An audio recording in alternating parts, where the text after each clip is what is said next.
So, I decided to start a new series and review all of the One Piece arcs, and each arc will have its own video, by the way. But I'm not just gonna review them, I'm gonna rank them, and all of those rankings are gonna go into the final video in the end of this series, where I'm gonna rank all of them from worst to best. So without further ado, let's start with the first one, which is East Blue. Beware of the spoilers, and let's go.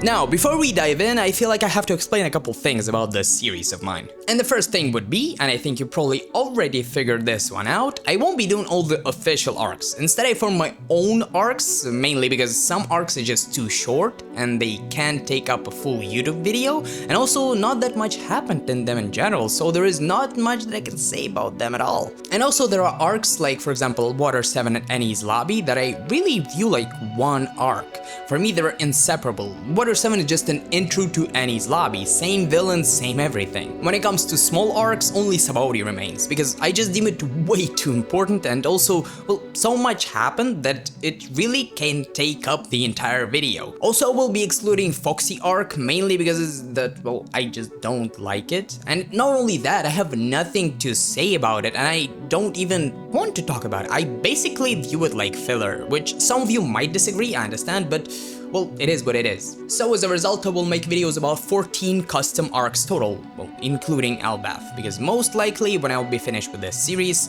Elbaf will be finished as well, at least the manga. And the first one is, as you already probably saw by the title, and if I'm not mistaken, I told you before in the beginning, the entire East Blue Saga, because for me, the arcs in this saga are just way too short on their own, but brought together, well, there is enough stuff happening for me to actually talk about. And also, I won't be covering the manga, since I joined the Manga Readers Club only a couple years ago, in the beginning of Egghead. So we'll be evaluating only the anime for, well, almost all the arcs. And as I said, when all the videos are done, I will make video ranking all the arcs using the scores that I gave them in the past, in the end of the video. Meaning, right now I already know the place for each arc as I'm recording this first video of the series. Well, excluding Elbaf because it's not over yet. Okay, I know it was quite a lot of blabbering, but I'm finally done. So without further ado, let's go.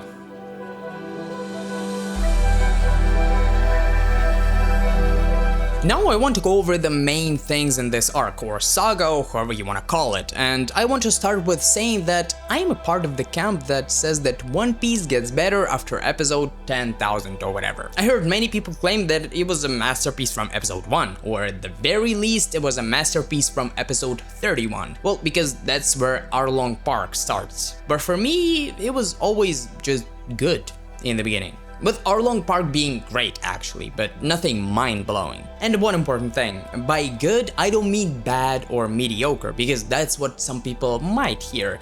Meanwhile, good is, well, just good. If it would be bad, I wouldn't stick around and I wouldn't have caught up, but it was pretty fun and the characters were great, so I wanted to see what the future holds for them. Plus, for me, one of the best things in One Piece is how this huge universe ties together. In other words, I am a sucker for great world building, and you can only see it in action later in the series, not when it's just starting out. And so it's also important to know that, yes, as a result, when I caught up, I looked back and I realized that I love this arc as a part of something bigger.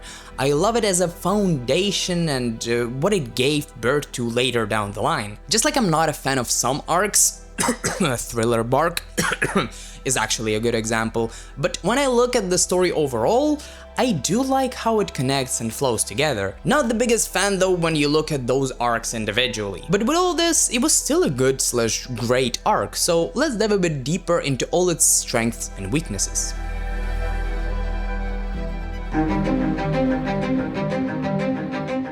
I want to go over some basic metrics that I'm gonna apply to all the arcs that I review, and I want to start with story and plot.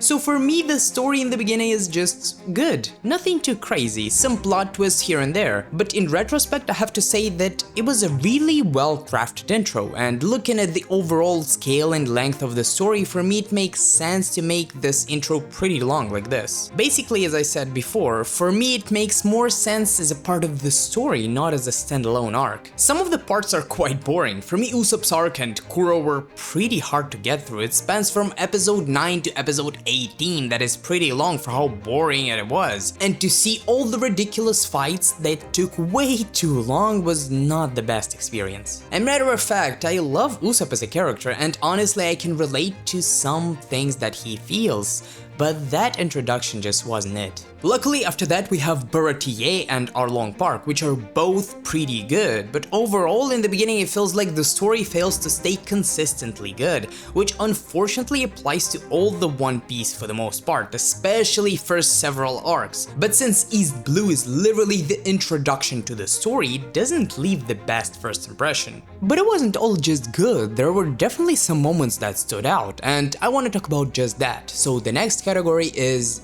highs.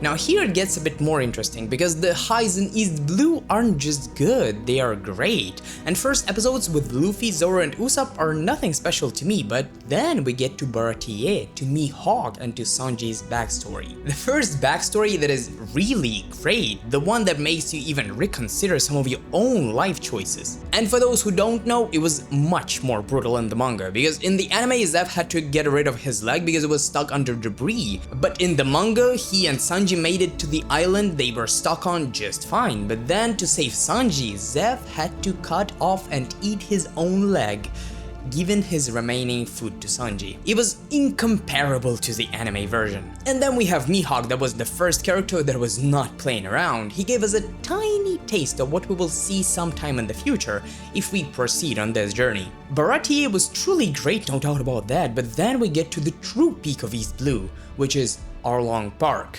First of all, Nami's backstory is also nothing to sneeze at. After Arlong killed her mother right before her eyes, for years she was forced to work under him and try and free her hometown that Arlong took under control. And at that point, only Luffy would be able to stop that piece of garbage. The moment I saw Nami crash out about Arlong taking a knife and cutting her shoulder to pieces trying to get rid of that mark, I, for the first time, felt like I'm actually witnessing something special. That was the moment when I realized that I'm gonna stick around for those 1000 episodes. Well, it was 1000 at the moment, back in 2022, now it's almost 100, but it doesn't really matter. When Luffy stopped her and gave her his head, that's when I knew that every fishman in that goddamn city is gonna pay for years and years of terror and pain and death. When I saw 4 of them walking, I knew that it was already over. Truly a magnificent arc. And Loketown, at first I didn't want to list it as a high, but we got Smoker, we got Dragon, even though we didn't know that it was him at the time. We got to the place where Roger got executed, and also we got Leg on the Barrel scene, and that one actually gave me chills because I knew that this is where real adventure starts. Really a lot of key moments happened in this arc too.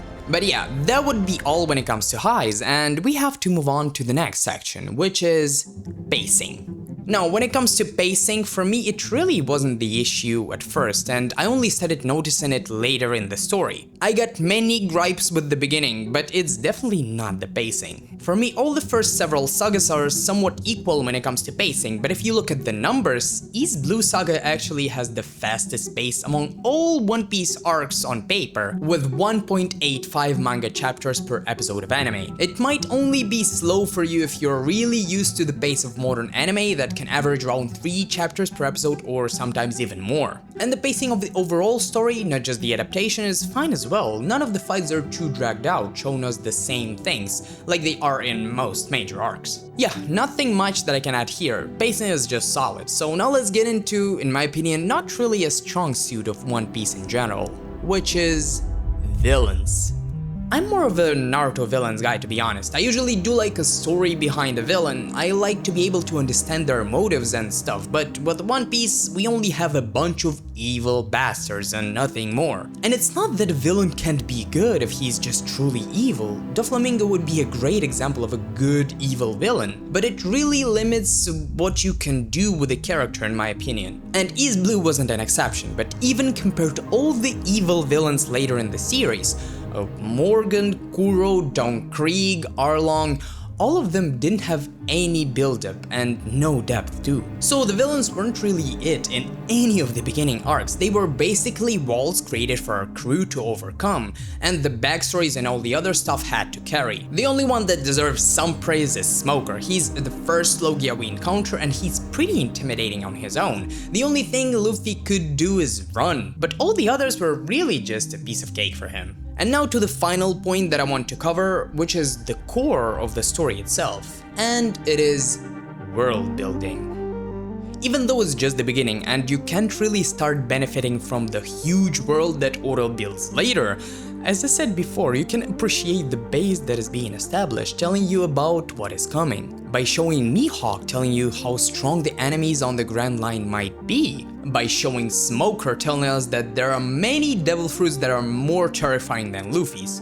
Well, that is until he unlocks Gear 5 obviously. Starting to show that world government is not at all a bunch of kind-hearted people looking out for everybody else, seeing how Axe-Hand Morgan and that rat-looking dude from Arlong Park carry things out. And that later led us to seeing how things are truly run up there with no care for human lives whatsoever. So even though you can't really see the world building of One Piece in all its glory in the beginning, I gotta admit, you can see the foundation being laid, and it truly is amazing.